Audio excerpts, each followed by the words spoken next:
Hey guys, welcome back to the channel. पिछले video में हमने देखा था कंस्ट्रक्टर के अंदर एक सुपर मेथड। अब एक टॉपिक हम प्रीवियस जाते हैं, that is inheritance. So inheritance क्या होता है वो हम ऑलरेडी पीछे डिस्कस कर चुके हैं कि एक क्लास का ऑब्जेक्ट जब दूसरे क्लास के ऑब्जेक्ट की प्रॉपर्टी को इनहेरिट कर लेता है, ग्रैब कर लेता है, उसको हम बोलते हैं इनहेरिटेंस। अब इनहेरिटेंस में मल्टीपल टाइप्स भी होते हैं जो कि हमारी कोड रीयूजेबिलिटी को इनहेंस करते हैं, बढ़ाते हैं। अब दो टाइप्स, जैसे सिंगल इनहेरिटेंस होता है और एक होता है मल्टीपल इनहेरिटेंस। तो चलिए बिना टाइम वेस्ट किए लेट्स गेट स्टार्टेड। तो सबसे पहले मैं आपको बताता हूँ सिंगल इनहेरिटेंस होता क्या है। पेंट यूज करेंगे विजुअलाइजेशन के लिए।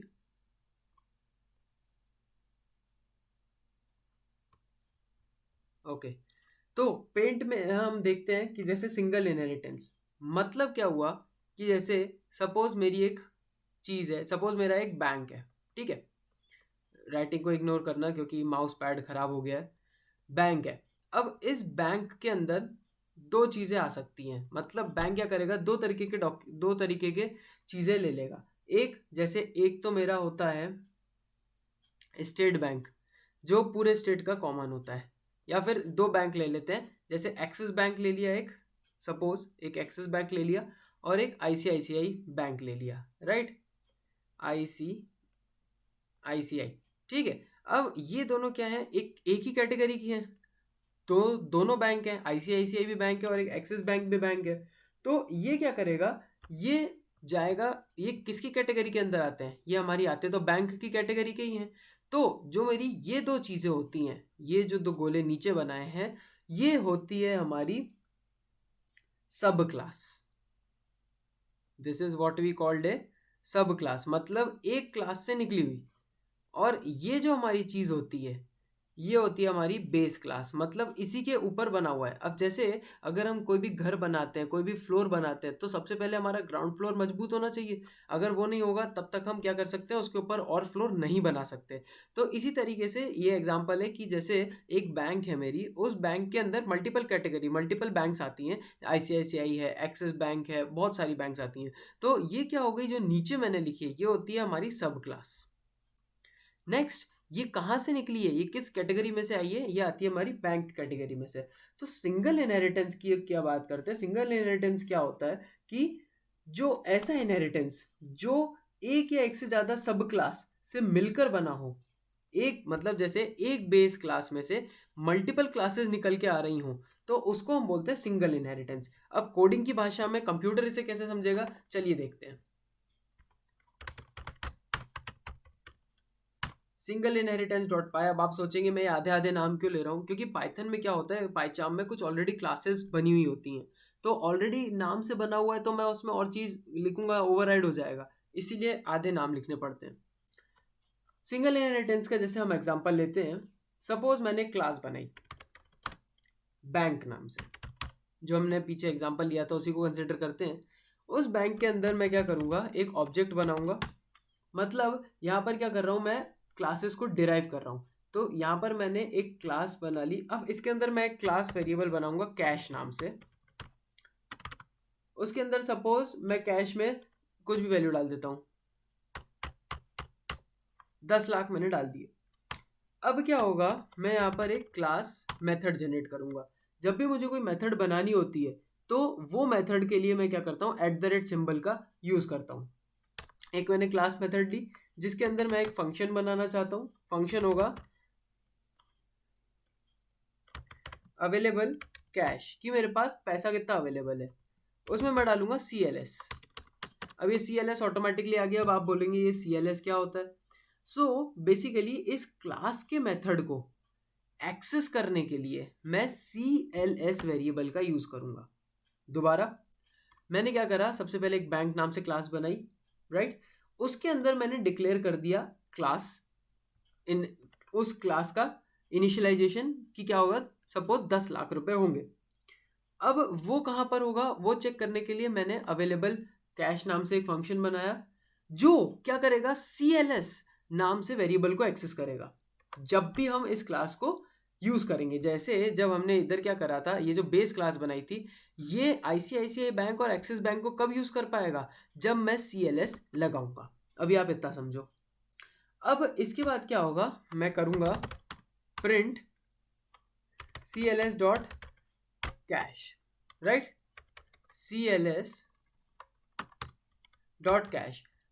अब इसके बाद यहाँ पर जब मैं प्रिंट डॉट हमने यहाँ पे कैश करा, इसके बाद इसको एग्जीक्यूट अगर करेंगे तो आउटपुट कुछ भी नहीं आएगा। अब यहाँ पर आउटपुट नहीं आया, उसके लिए हमें यहाँ पर इसको प्रिंट करवाना पड़ेगा। सो उसके लिए bank dot available underscore cash. अब इससे क्या होगा, ये ऊपर जाएगा, चेक करेगा कि अवेलेबल डॉट कैश है, बिल्कुल है। वो क्या चाह रहा है, ये फंक्शन क्या चाह रहा है, प्रिंट करना चाह रहा है कैश की वैल्यू को CLS से, CLS नाम के आर्ग्यूमेंट से। अब ये क्या करेगा, ये पैरामीटर क्या करेगा, कैश चेक करेगा, कहाँ रखा हुआ है कैश, यहाँ लिखा हुआ है, जिसकी वैल्यू ये है। अब इसको प्रिंट करूंगा तो देखिएगा आप, वैल्यू प्रिंट हो जाएगी, 1 लाख एज आउटपुट आ गया। तो ये होता है मेरा एक तरीके का सिंगल लेवल इनहेरिटेंस। अब इसी तरीके से अब अगर मैं एक पाइथन प्रोग्राम बनाऊं, सपोज इसको कमेंट आउट करते हैं। नेक्स्ट, अब अगर जैसे मैं एक प्रोग्राम बनाऊं कि मैं 2 सब क्लासेस को डिराइव करवाना चाहता हूं एक बेस क्लास से, तो वही तो मेरा सिंगल लेवल इनहेरिटेंस होता है। तो उसके लिए मैं क्या करूंगा, एक क्लास बनाऊंगा फटाफट से, जिसका नाम होगा बैंक। उसमें मैं क्या करूंगा, ऑब्जेक्ट दूंगा, कोई भी ऑब्जेक्ट्स दे सकता हूं मैं, जिसके अंदर मैं कैश देना चाहता हूं 1 लाख। उसके बाद मैं क्या करूंगा, @ में उसकी मेथड्स डाल दूंगा, क्लास मेथड डाली। अब क्लास मेथड के बाद क्या होगा, मैं चेक करूंगा मेरा अवेलेबल कैश कितना है, यही सेम वैल्यू कि मेरा अवेलेबल बैंक का कैश, और मैं प्रिंट करवा दूंगा इसको।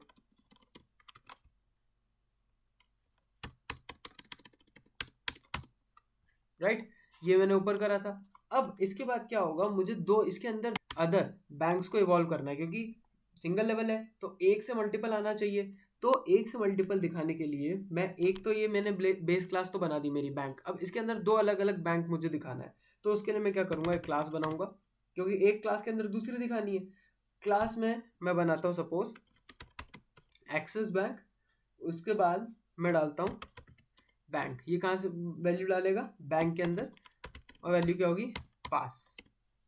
नेक्स्ट मैं क्या करूँगा, एक क्लास जो कि अगली क्लास जिसका मैं बनाना चाहूँगा ICICI, सपोज ICICI बैंक है, बैंक क्लास के अंदर आएगा। अब यहाँ पर मैं कैश की वैल्यू देता हूँ सपोज 2 लाख। इसके बाद सेम मैं क्लास मेथड लगाऊंगा, क्लास मेथड के बाद एक फंक्शन बनाएंगे जिसके अंदर आएगा अवेलेबल कैश CLS। देन मैं प्रिंट कर दूंगा CLS dot cash plus bank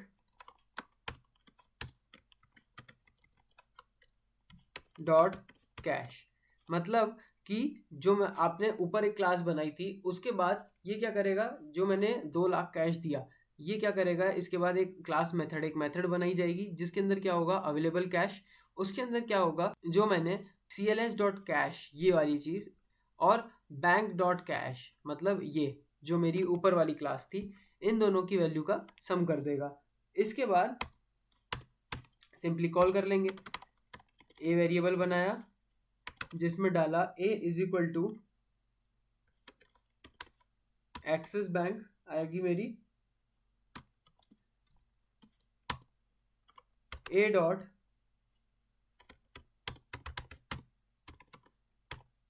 available cash, function call हुआ। Then suppose s is equal to ICICI bank आएगी जिसके अंदर s dot available cash call होगा। अब मैं इसको रन करूंगा तो ये मुझे कुछ इस तरीके से वैल्यू प्रोवाइड करेगा। इनिशियली ये जो मेरी वैल्यू थी 1 लाख, 1 लाख को मैं 2 लाख में ऐड करूंगा तो ऑब्वियसली 3 लाख आएगा। तो ये इसने मुझे सम रिटर्न करके दे दिया सिंगल लेवल इनहेरिटेंस ने, जिसमें हमने दो क्लास, एक क्लास के साथ मल्टीपल क्लास, जो मेरी बेस क्लास थी बैंक, उसके अंदर मैंने मल्टीपल क्लास बना दी ICICI bank and Axis bank. So यही था हमारा सिंगल लेवल इनहेरिटेंस का वीडियो, जिसमें हमने एक बेस क्लास से दो मल्टीपल क्लास कैसे बनाते हैं वो देखा। That's it for this video guys. And जाते जाते अगर आपने टर्बो कोडिंग की प्लेलिस्ट को, चैनल को सब्सक्राइब नहीं किया है तो प्लीज़ सब्सक्राइब करें, please press the bell button. आगे और भी ऑसम कंटेंट आने वाला है कंसिस्टेंटली, बहुत सारे और आगे वीडियोस देखने वाले हैं। जल्द से जल्द इसको ख़त्म करेंगे, देन नेक्स्ट टेक्नोलॉजी पर बात करेंगे। Thank you guys for watching this video and I will see you next time.